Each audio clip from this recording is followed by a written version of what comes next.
que você está lendo? Temporada 2023, segundo episódio. Fazendo do lado de fora, para ficar aqui um visual mais agradável. Tá um dia lindo, dia 24 de dezembro. Eu vou continuar colocando essa temporada até final de janeiro, porque tem muito livro aí que eu queria comentar. E 2024 vai ter livro pra caramba para falar. Foi bacana que algumas pessoas botaram alguns livros, já anotei alguns para ler, inclusive até um, do próprio Rafael Monte, Suicidas. Vou ler e comento aqui. Mas vou nesse segundo episódio continuar na pegada dele e falar do livro que eu até comentei no primeiro. Esse livro que eu vou comentar agora é Uma Mulher no Escuro. Foi lançado em 2016 também, se não me engano, e ele foi vencedor do Jabuti 2020 na categoria romance policial. Como no outro que eu tinha comentado de livros que chegam em uma porrada só, já mostram para o que vieram, esse, se ele fosse um filme, eu até fiz o cálculo aqui, ele na página do livro, no percentual, em 4% acontece o fato relevante que desenrola durante o livro inteiro. Então, se fosse um filme, isso dá menos de 5 minutos. Então, se você é daquela pessoa que chega no cinema e fala, quando começar o trailer eu vou ali comprar a pipoca, cara, em menos de 5 minutos, se você não tiver voltado para o teu lugar, você vai ter perdido o que mais acontece no filme. Tudo que é mais importante no livro. Então, assim, melhor sair e comprar outro ingresso depois. Uma Mulher no Escuro, eu vou poder falar esse fato porque está na sinopse, né? Tá na orelha do livro. Então, assim, a Vitória, ela estava com 4 anos nesse momento aí do fato relevante, e ela acorda de noite com barulho na casa, e quando ela chega no corredor, ela vê o irmão mandando ela ficar quietinha, e ela se esconde embaixo da cama. E aí, barulho pra cá, barulho pra lá, grito aqui, grito ali, ela desesperada, 4 aninhos só, né, esconde embaixo da cama. Ela vê, né, assiste por baixo da cama o irmão sendo assassinado, e ela percebe que o cara, né, o assassino, ainda está dentro de casa. E aí o assassino acaba encontrando ela, e algumas páginas depois, isso se torna 20 anos depois no livro, é, ela foi vítima de um assassino que matou a família inteira dela, a mãe, o pai e o irmão, deixou ela sozinha e com sequelas daquele acontecimento, não só sequelas mentais, como também sequelas físicas, tá? O assassino chegou a machucar ela. E foi um assassino que ficou conhecido também no Rio de Janeiro, né? Que no livro, tá? Né? Não é verdade não. Que assassinou a família e pichou o rosto das vítimas. Tá? 20 anos depois, começa tudo a acontecer. E ela sei lá, trabalhando num café, tentando esquecer o passado, e a vida dela se resume a uma pessoa que se escondeu da vida, se escondeu para a vida, né? Assim, ela resolve não viver a vida, virar meramente uma observadora. Ela tem até algumas manias de observar a vida das pessoas pela janela e tudo mais. A vida dela se resume a ir para o trabalho, visitar a avó numa casa de repouso e ver a vida das pessoas pela janela, e também as sessões de terapia, que eu não me lembro agora, mas é bastante frequente a terapia, as sessões de terapia dela.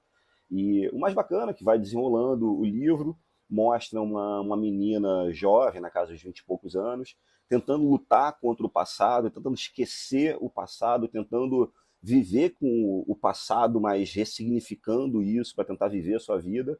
E, mal ou bem, a vida dela se resume ao psiquiatra, a avó e um amigo que ela fez pela internet. Basicamente, a vida dela é essa.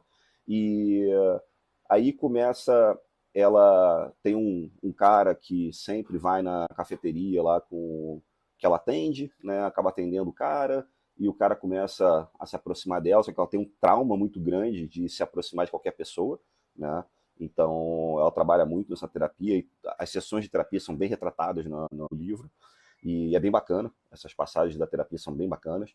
E quando ela começa a meio que perdoar o passado, né? Não perdoar a pessoa, mas perdoar o passado, né? Porque o passado você tem que perdoar ele para conseguir seguir adiante, né? Quando ela começa a perdoar o passado começa a voltar. Então, como que o passado começa a voltar? Esse assassino, o pichador, começam a acontecer coisas, começam a dar a entender que esse cara tá solto por aí, porque ninguém tem notícia desse cara. E ela também nunca procurou saber sobre esse cara. E aí ela começa a entrar numa trama de ir pesquisar sobre esse cara, ir na delegacia, conversar com o delegado começa a ajudar, muito mais provocada pelas coisas que voltaram a acontecer. Tá? Então tem episódios de a casa dela ser revirada e tá a parede pichada, então assim, nitidamente, assim, uma mensagem daquele cara, né, do assassino. E ela começa provocada por esse acontecimento, ela começa a pesquisar sobre isso, muito estimulada pelo psiquiatra, e é uma luta, né, que ela começa a se deixar levar por uma paixão com esse cara que ela atendia no café, né, e Jorge, se não me engano, o nome dele, e tem esse amigo dela que ela conheceu na internet e que ela nunca deixou esse cara se aproximar muito. É um amigo que ela encontra, tem até alguns casos assim de, cara, de mania, né? Cada louco com a sua, né? Cada louco com a sua loucura. Que ela vai com esse garoto, com esse arroz, ela tem uma mania de visitar imóveis para alugar, ou para vender, não me lembro, e fingindo que ela e esse garoto, amigo dela, são um casal, e estão ali conversando, o que vamos fazer? Nesse quarto aqui a gente faz tal coisa, aqui esse quarto aqui a gente prepara para o bebê e tudo mais. É uma das manias dela, né? Mas nunca deixou esse cara se aproximar. Esse cara nem sabe, sei lá, onde ela mora, nem sabe aonde não sabe do passado dela, não sabe de nada, né? Assim, é um cara ali estranho, né? Apesar de ser o único amigo dela.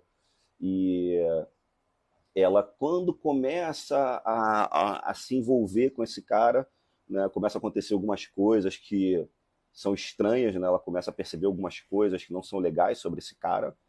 E muito próxima sempre, o cara mais próximo que tem da vida dela é o psiquiatra, né?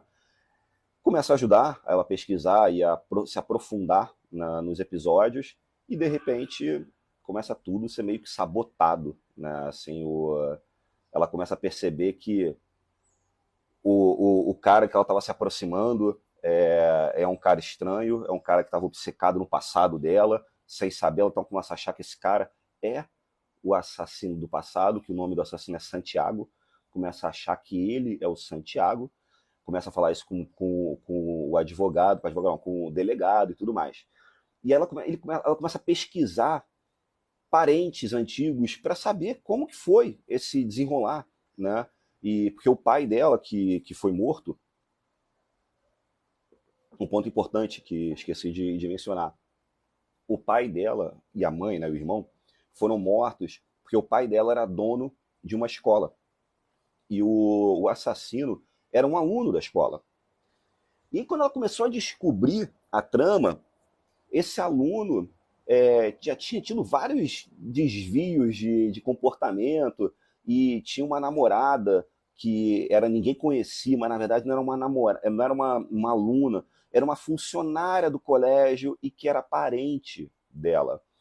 Então ela começa a perceber que tem uma trama aí, né? Assim, o cara matou a família com alguma interferência, alguma influência dessa mulher. E ela começa a correr atrás da prima. E quando ela começa a correr atrás da prima para saber qual é a relevância dela no acontecimento, a avó dela, que ela visita o tempo todo na casa de repouso, começa a dar tilt. Dar tilt do tipo, cara, por que você está procurando essa mulher? Essa mulher só causou desespero e dor para a família e tudo mais. Resumo da história. O cara realmente volta, e quando você vai ver, o cara faz parte desse grupo, desse pequeno grupo. Esse pequeno grupo do livro se refere a Vitória, o psiquiatra, o amigo da internet, o pretendente a namorado, que é lá da cafeteria, cliente da cafeteria, e a avó. 5 pessoas. E esse cara, quando volta, né, a atormentar o presente dela, é um desses personagens. Não pode ser a avó, é claro, né, porque era homem, não pode ser ela, porque é protagonista. Então, sobram poucas pessoas. Tá? Tem o delegado, mas o delegado não é. Então, quando você vai ver, o livro se desenrola maravilhosamente bem, porém, a trama tá nesse meio daí. Tá? E o livro é muito bom, é rápido de ler, porque ele te prende, tá?